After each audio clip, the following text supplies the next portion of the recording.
Hello friends, आज हम पेरोनीज disease के बारे में डिस्कस करेंगे। पेरोनीज डिजीज़ का जनरल जो प्रेजेंटेशन होता है वो ये होता है कि पेशेंट एक लंप की कंप्लेन करता है कि पेनिस की ऊपरी सतह पर एक लंप बन गई है। जब लंप का साइज़ थोड़ा इंक्रीज़ हो जाता है तो धीरे धीरे ये पेनिस में बेंडिंग कर देती है। तो जो नेक्स्ट कंप्लेन होती है वो ये होती है कि पेनिस धीरे धीरे कर्व होता जा रहा है और इंटरकोर्स जो होता है वो धीरे धीरे पेनफुल हो जाता है। थर्ड जो कंप्लेन होती है वो होती है इरेक्टाइल डिस्फंक्शन, यानी कि इरेक्शन को सस्टेन करने में या इरेक्शन बिल्कुल भी नहीं होता है। ये कंप्लेन थर्ड कंप्लेन होती है पेरोनीज डिजीज़ की। एग्जामिनेशन पे जब हम पेरोनीज डिजीज़ में पेनिस को एग्जामिन करते हैं तो उसकी डॉर्सल सरफेस यानी कि ऊपरी सतह पर हमें एक इरेगुलरिटी फील होती है। इनिशियल स्टेज में ये माइल्डली टेंडर यानी कि थोड़ा सा पेनफुल हो सकती है, बट एडवांस उसमें ये जनरली पेनलेस होती है। ये पेनिस के बेस में, मिड शाफ्ट में या ग्लांस के पास, तीनों में से किसी भी लोकेशन पे हो सकती है। पेरोनीज डिजीज़ को डायग्नोज करने के लिए एग्जामिनेशन इज़ वन। सेकंड जो हम इन्वेस्टिगेशन करते हैं उसको penile Doppler with ultrasound of penis कहते हैं। पेनाइल डॉपलर विद अल्ट्रासाउंड से हमें एग्जैक्ट साइज ऑफ प्लाक पता लगता है, उसकी लोकेशन पता लगती है, प्लस जो पेनाइल आर्टरीज हैं उनमें ब्लड के फ्लो के बारे में इंफॉर्मेशन मिलती है।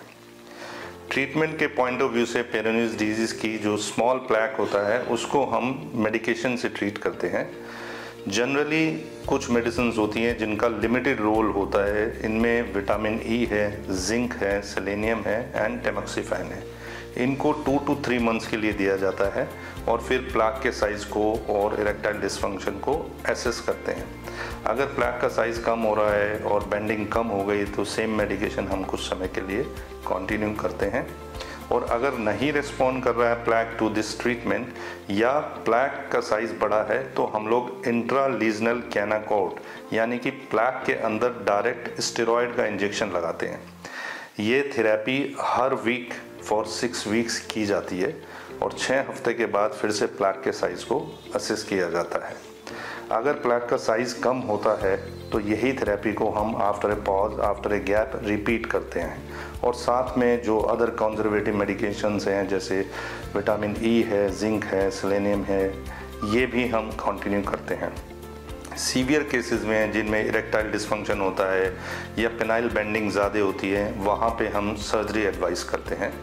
सर्जरी में हम लोग प्लैक को एक्साइज करते हैं और वो जो डिफेक्ट वहाँ पे ट्यूनिया एल्बुजिनिया में क्रिएट होता है उसको हम पैच लगा के क्लोज करते हैं।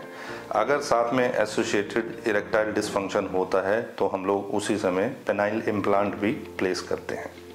Thank you for watching my video.